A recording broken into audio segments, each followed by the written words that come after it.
어, 어제 오늘 파라과이 아순션에 비가 굉장히 많이 온다는 소식을 한 성도님으로부터 들었습니다.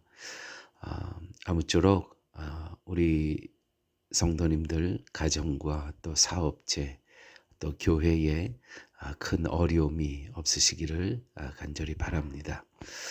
하나님의 말씀 사무엘하 11장 14절에서 27절 말씀인데 17절까지만 보도록 하겠습니다.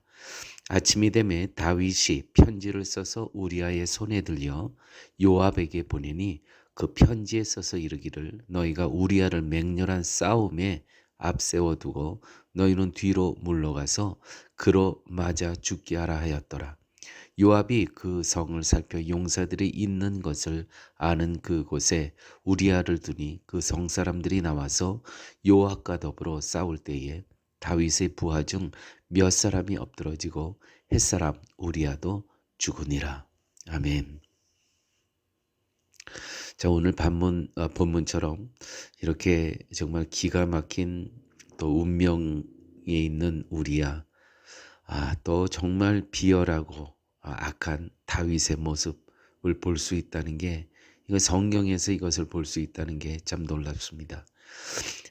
우리아는 결국 다윗의 이 비열한 음모에 의해서 죽게 되죠. 근데 그 편지의 내용이 다윗이 직접 편지를 쓴 그 편지를 우리아가 손에 들고 요압 그 군대장에게 전해준다는 이 모습이 참 너무나 아이러니합니다.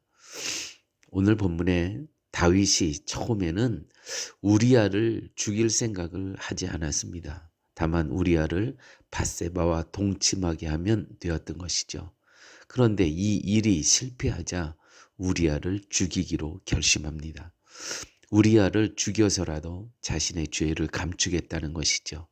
이것이 바로 다윗만이 아니라 우리 모두 이러한 죄성을 가지고 살아가고 있다는 거 아시겠습니까? 때문에 다윗 이야기는 남 얘기가 아니라 내 속에 숨겨진 죄를 고발하는 그러한 말씀인 것입니다. 27절 말씀 보게 되면 다윗이 행한 그 일이 여호와 보시기에 악하였더라. 어디 다윗만 이런 평가를 받겠습니까? 제가 자주 이야기하는 말씀 중에 우리가 들키지만 않았지 우리도 똑같이 이러한 죄를 짓고 살아가는 존재라는 것이죠. 우리 자신을 하나님 앞에 세워두면 과연 다윗과 다른 평가를 받을 것이라고 여기십니까? 자, 밧세바 그 여인과 음란의 죄를 범했습니다. 그것으로 끝나지 않고 자기의 죄를 덮기 위해서 남편을 죽일 그런 음모를 꾸미고 있다는 것이죠. 이것이 다윗만의 너의 행위가 여호와 보시기에 악하였더라 이런 평가를 받겠습니까? 우리 자신을 하나님 앞에 세워두면 과연 다윗과 다른 평가를 받을 것이라고 여기십니까? 우리 역시 행한 그 일이 여호와 보시기에 악하였더라는 평가를 받아 마땅한 사람들이라는 것입니다. 다윗이 어떻게 이럴 수가 있을까라고 본문을 묵상하면 안 되고 다윗이 바로 내가 나다라는 묵상이 되어야 온전한 말씀의 묵상이 되는 것입니다. 다윗은 자신의 지시로 인해 우리야만이 아니라 자신의 신복까지 죽임을 당한 것에 대해 개의치 않습니다. 죽었다고 이제 연락을 받고는 전쟁은 다 그런 거야. 뭐 칼에 눈이 달렸니? 전쟁은 다 그런 거야. 오직 우리아를 죽이고자 한 것이 성공했고 그로 인해서 자신의 죄가 감춰지게 되었다는 것에만 염두에 둡니다. 만족합니다. 이러한 다윗의 행위가 여호와 보시기에 악하였다는 것이죠. 이것이 무슨 의미겠습니까? 다윗이 악하니까 벌하여서 멸망하게 하신다는 것입니까? 하나님의 말씀은 다윗조차도 주님이 오시지 않으면 안 되는 악한 자임을 말씀하시는 것입니다. 그래서 그리스도께서 이 땅에 오신 것입니다. 다윗이 그리스도가 필요했다면 하물며 우리는 어떠하겠습니까? 그래서 그리스도를 만나고 알고 그분의 자녀로 살아가는 것이 이 땅에 살아가는 가장 큰 축복이 된다는 것입니다. 성경은 우리를 아버지가 세상에 보내신 구주의 은혜 앞에, 그리스도 은혜 앞에 끌어당기고자 하십니다. 이게 성경의 역할입니다. 그런데 구주의 은혜, 즉 십자가의 현장 앞으로 끌려 나올 자는 자신의 악함을 깊이 보는 자들이어야 됩니다. 그래서 성경은 우리의 죄를 끄집어내십니다. 우리를 죄인으로 만드는 것이 아니라 죄인임을 노출시키고 폭로하신다는 것이죠. 여러분, 목사의 역할은 여러분을 죄인 만들어 죄인으로 슬퍼하며 살아가는 그러한 존재로 알리는 자가 아니고요. 죄인일 수밖에 없는 인간의 존재성을 드러내면서 예수 그리스도를 만남의 자리로 초대하는 역할이 바로 목사의 역할이라는 것입니다. 왜냐하면 그래야 세상에 구주로 오셔서 우리의 모든 죄를 담당하시고 십자가에 죽으신 예수님의 은혜를 만날 수 있기 때문인 것입니다. 여러분이 죄 가운데 있어서 모든 것이 잠잠하니 하나님이 안 계신 것입니까? 모든 죄를 그냥 봐주고 넘어가신 것 같습니까?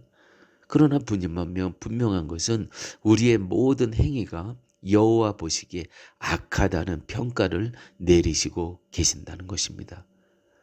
교회 여러분, 그럼에도 불구하고 하나님께서는 이 죄 때문에 다윗과 다윗의 가문을 멸하시지 않습니다. 물론 이제 태어날 아기는 죽습니다. 그럼에도 불구하고 이 다윗의 가문을 멸하시지 않는 유일한 이유 하나가 있습니다. 그거는 약속 때문입니다. 내가 다윗의 가문을, 너희의 가문을 결코 멸하지 아니하시겠다는 그 하나님의 약속 때문이라는 것이죠. 다윗은 우리아가 살아있는 것을 원하지 않았습니다. 왜냐하면 우리아가 살아있으므로 자신의 죄가 폭로될 수 있었기 때문이죠. 다윗에게 있어서 우리아가 없는 세상은 자신의 죄가 감춰지고 계속해서 왕으로서의 권력을 유지할 수 있기 때문이었습니다. 그러므로 자신을 위해 우리아는 죽어야 했고 그것 때문에 신하가 몇몇 죽는 것쯤은 대수도 아니었습니다. 이것이 자신의 이득을 위해서는 누군가의 희생까지도 염두에 두지 않는 인간의 지독한 이기심이라는 것이죠. 바로 우리입니다. 바로 나인 것입니다. 이러한 세상의 예수님은 남을 위해 자신의 모든 유익을 포기하신 분으로 이 땅에 오셨습니다. 그리고 자기 백성을 예수님이 세우신 새로운 질서의 은혜의 세계에 끌어들이셨습니다. 그러니 그리스도를 만나고 알고 그분의 자녀로 이 세상에 존재한다는 것이 얼마나 놀라운 하나님의 은혜요, 하나님의 놀라운 경륜이겠습니까? 이 은혜의 질서 안에 사는 우리 모두가 되시기를 예수님의 이름으로 축원드립니다. 아버지 하나님 감사합니다. 그럼에도 불구하고 하나님께서는 이 다윗의 죄 때문에 다윗과 다윗의 가문을 멸하시지 않은 그 이유 하나는 하나님의 약속 때문이었음을 깨닫게 되는 아침입니다.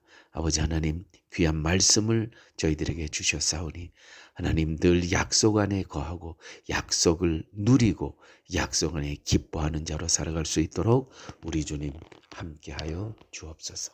모든 말씀 예수님 이름으로 기도드렸습니다. 아멘.